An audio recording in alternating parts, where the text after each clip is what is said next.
ఆ రోజు పెళ్లి జరగబోతుందని జాను ఎంతో సంతోషంగా ఉంది. అక్కడున్న పక్షులన్నీ కూడా జానుని అందంగా తయారు చేస్తూ ఉంటారు. అప్పుడే వర్షంలో తడుచుకుంటూ మోహి అనే కాకి అక్కడికి వస్తుంది. మిత్రమా, చాలా దూరం నుంచి నీకోసం వచ్చాను.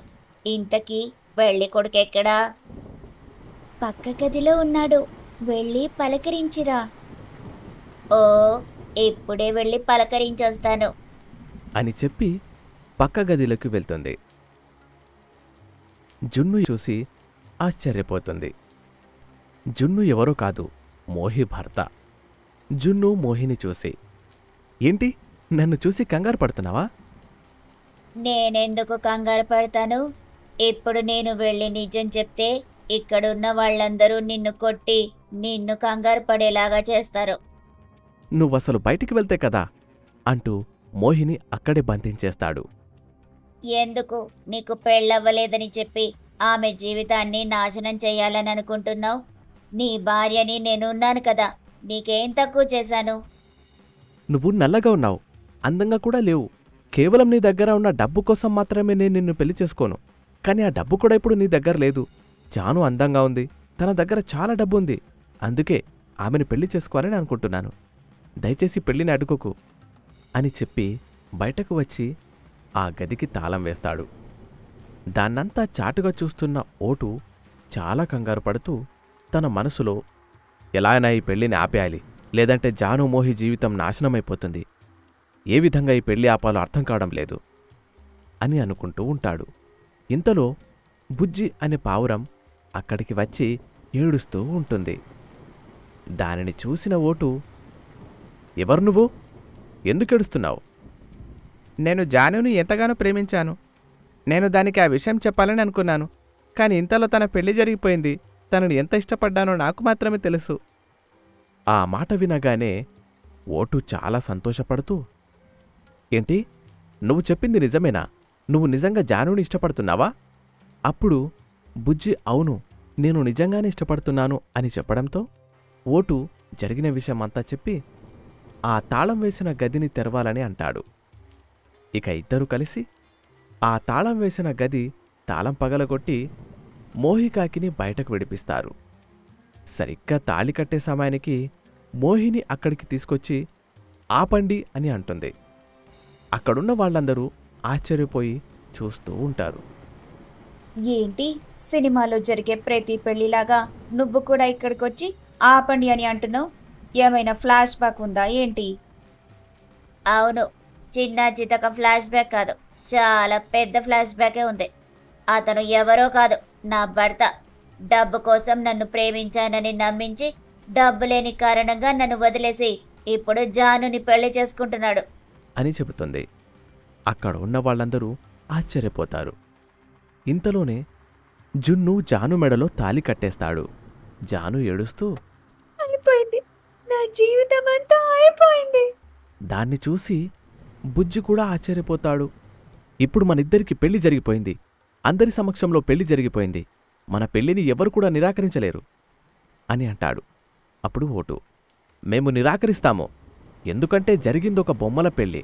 ఆమెను మోసం చేసి పెళ్లి చేసుకున్నావు. ఈ పెళ్లి చెల్లదు. తననిష్టపడుతున్న బుజ్జి అక్కడే ఉన్నాడు. అతనామెను ఎంతగానో ప్రేమిస్తున్నాడు. మేమందరం ఇప్పుడు బుజ్జికిచ్చి జానుతో పెళ్లి చేస్తాము. అంటే మీ ఉద్దేశమేంటి? నేను బ్రతికుండగానే ఈ తాళిని తెంపి జానుకి పెళ్లి చేస్తారా? అది అసాధ్యం అని అంటాడు. అక్కడున్న వాళ్ళెవరూ మాట్లాడరు. ఎవరూ మాట్లాడడం లేదంటే అతను చెప్పిన మాటని అంగీకరిస్తున్నారన్నమాట. నేను మాత్రం అంగీకరించను అంటూ తన మెడలో తాళిని తీసి అవతల పడేస్తుంది. దాన్ని చూసి జున్ను చాలా కోపంగా, నీకు మతి ఉండే పని చేశావా? నీ గురించేమనుకున్నావు? పెళ్ళైన మమ్మల్ని విడదీస్తావా? ఇక్కడ జరిగింది బొమ్మల పెళ్ళని మేమందరం భావిస్తున్నాం. నీ నిజస్వరూపం తెలిసిన తర్వాత కూడా మేమెందుకు ఇక్కడ నిన్నుంచామో తెలుసా? ఇక్కడ జరుగుతున్న పెళ్ళి నువ్వు చూడాలి కాబట్టి మర్యాదగా వధూవరుల్ని ఆశీర్వదించు, లేదంటే ఇక్కడున్న వాళ్ళందరూ నిన్ను బ్రతకనివ్వరు. ఆ మాటలకి జాను చాలా భయపడుతూ జున్ను చాలా కోపంగా పెళ్లి పందిరి మొత్తాన్ని నాశనం చేస్తాడు. బాగా వర్షం పడుతూ ఉంటుంది. అందరూ వర్షంలోనే నిలబడతారు. మరేం పర్వాలేదు. బుజ్జి జానుల పెళ్లికి పంచభూతాలు సాక్షిగా నిలుస్తాయి. గాలి, నీరు, నిప్పు, నింగి అన్నీ కూడా చూస్తున్నాయి. పంచభూతాల సాక్షిగా వాళ్ళిద్దరూ ఏకమవుతారు. అలా జరగడానికి వీల్లేదు అంటూ ఉండగా ఓటు తనని గట్టిగా పట్టుకుంటాడు. అప్పుడు సోను, మోహి, సారా పావురం అందరూ జానుని పట్టుకుంటారు. ఆ వర్షంలోనే బుజ్జి పావురానికి జాను చిలకమ్మకి పెళ్లి జరుగుతుంది. అక్కడున్న వాళ్ళందరూ చాలా సంతోషపడతారు. జున్ను చాలా కోపంగా ఉంటాడు.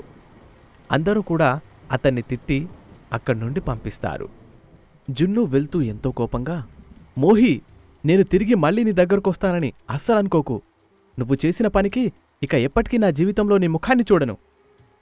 మరేం పర్వాలేదు. జీవితకాలం ఒంటరిగా ఉండిపోతాను. నీలాంటి నీచుడి దగ్గర బ్రతకడం కంటే ఒంటరిగా బ్రతకడమే చాలా మంచిది. అప్పుడు సారా, ఎందుకు? ఓటు నిన్ను ఎంతగానో ప్రేమించాడు. నువ్వు ఆ విషయం తెలుసుకోకుండానే జున్నుని పెళ్లి చేసేసుకున్నావు. ఇప్పుడు కూడా నిన్ను అతడు పెళ్లి చేసుకోవడానికి సిద్ధంగానే ఉన్నాడు. ఆ మాట వినగానే మోహి చాలా సంతోషపడుతూ, ఏంటి ఓటు, నిజమేనా ఇదంతా? నిజంగా నువ్వు నన్ను ఇష్టపడితే ఇక్కడే నన్ను పెళ్లి చేసుకొని ఆ వెధవకి బుద్ధి చెప్పు. ఓటు తప్పకుండా అంటూ ఆమెను పెళ్లి చేసుకుంటాడు. దానిని చూసి జున్ను కోపంగా అక్కడి నుంచి వెళ్ళిపోతాడు. మిత్రమా, సమయానికి మీరు నన్ను ఆ నీచుడి చేతి నుంచి తప్పించారు. నాకు చాలా సంతోషంగా ఉంది. వాడి నిజస్వరూపం తెలిసిన తర్వాత నాకు కూడా మంచే జరిగింది. ఇంకా వాడు ఎప్పటికీ మనకి కనిపించడు. మీరు సంతోషంగా ఉండండి. అలాగే మేము కూడా దూరంగా వెళ్ళిపోతాం. అందుకు జాను సరే అని అంటుంది.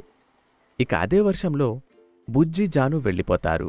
సోను, సారా ఇద్దరు కూడా అక్కడి నుంచి వెళ్ళిపోతారు.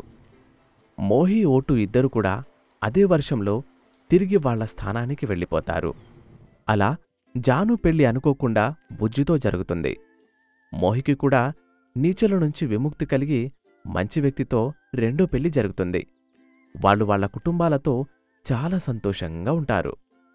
అలా రోజులు గడుస్తూ ఉండగా జున్ను మాత్రం బాగా డబ్బున్న అమ్మాయిని పెళ్లి చేసుకోవాలని తిరుగుతూ ఉంటాడు. కాని అప్పటికే అతని గురించి చాలామందికి తెలియడంతో అది అసాధ్యమవుతుంది. జున్ను తనలో తాను బాధపడుతూ, నేను చాలా నీచుడిని. అందుకే నా భార్య వదిలేసింది. నా గురించిప్పుడు అందరికీ తెలుసు. నేను ఇలాగే ఉంటే వెంట్రుకలా మిగిలిపోతాను. నేనలా ఒంటరిగా మిగిలిపోకూడదు. నేను మంచివాడిలాగా మారి మంచి అమ్మాయిని పెళ్లి చేసుకుంటాను అని అనుకొని అదే ఊరిలో కష్టపడి పనిచేసుకుంటూ ఉంటాడు. ఒకరోజు అతను మోహి దగ్గరికి వెళ్ళి మోహితో, జరిగిందాంట్లో తప్పు మొత్తం నాదే ఉంది. నేను మారిపోయాను. మీరు సంతోషంగా ఉండండి. భగవంతుడు నన్ను మిమ్మల్ని సంతోషంగా చూడాలని మనస్ఫూర్తిగా కోరుకుంటున్నాను. నేనిప్పటికీ మిమ్మల్ని క్షమాపణ కోరకపోతే నా జీవితంలో మంచి జరగదు. ఆ ఉద్దేశంతోనే మీకు క్షమాపణ కోరుకుంటున్నాను.